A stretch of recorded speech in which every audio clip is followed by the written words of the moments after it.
पिछली किस्त में आपने देखा माही अपनी बापी को बताती है कि वो फरहाद से मिलेगी और उसको ये बात साफ साफ बताएगी कि वो उससे मोहब्बत नहीं करती।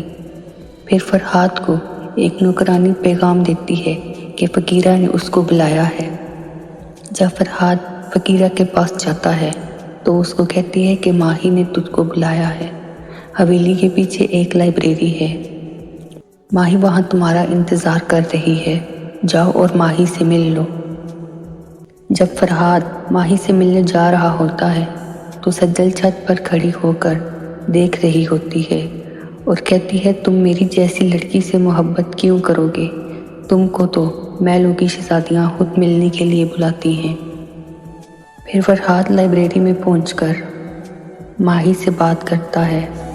फरहाद को इस बात की खुशी होती है कि माही उससे मिलने आई है, मगर माही उसको कहती है कि मैं सिर्फ तुम्हारी ज़िद पूरी करने के लिए यहाँ आई हूँ। तुम ये मत समझना कि मुझे तुमसे मोहब्बत है, क्योंकि मेरा मेयार कुछ और है और तुम कुछ और हो। माही उसको कहती है, तुम मेरे मेयार तक नहीं पहुँच सकते, मेरी शादी तय हो चुकी है, कुछ दिनों बाद मेरी शादी है, तुम ज़िद छोड़ दो और यहाँ से चले जाओ। फरहाद उसको कहता है, तुमने आज एक दिल तोड़ा है, इस बात का दुख तुम्हें हमेशा रहेगा, तुम ज़िंदगी भर पछताओगी और ये पछतावा ज़िंदगी भर तुम्हारा पीछा नहीं छोड़ेगा। दूसरी तरफ आप देखेंगे कि माही की अम्मी माही को ढूंढते ढूंढते लाइब्रेरी तक पहुंच जाती हैं और माही को साथ लेकर चली जाती हैं। माही के जाने के बाद फरहाद भी हवेली से चला जाता है। सब उसको ढूंढ रहे होते हैं लेकिन वो किसी को नहीं मिलता। दिलावर फरहाद को शाम तक ढूंढता रहता है मगर दिलावर को भी फरहाद नहीं मिलता। फिर फ़कीरा माही को बताती है कि फरहाद चला गया है, मगर वो किसी अगली किस्त में आप देखेंगे फरहाद हवेली से चला जाता है और रेलवे स्टेशन पर पहुंच जाता है। वो रेलवे स्टेशन पर बैठकर माही के बारे में सोच रहा होता है।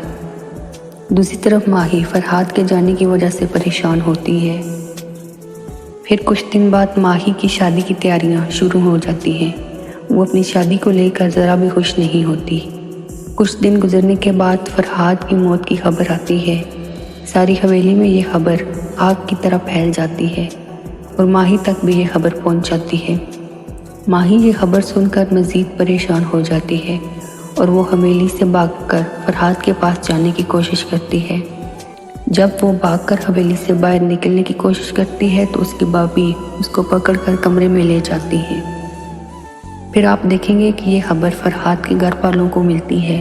फरहाद की अम्मी ये खबर सुनकर बेहोश हो जाती है। फरहाद का भाई सजाद साहब से कहता है कि फरहाद को हमने आपके सहारे पर बहावलपुर भेजा था। दूसरी तरफ माही की शादी का दिन आ जाता है और माही शादी के सूट को फेंक देती है, मगर उसकी दोस्त और उसकी भाभी माही को ज़बरदस्ती शादी का सूट पहनाकर दुल्हन बनाती हैं।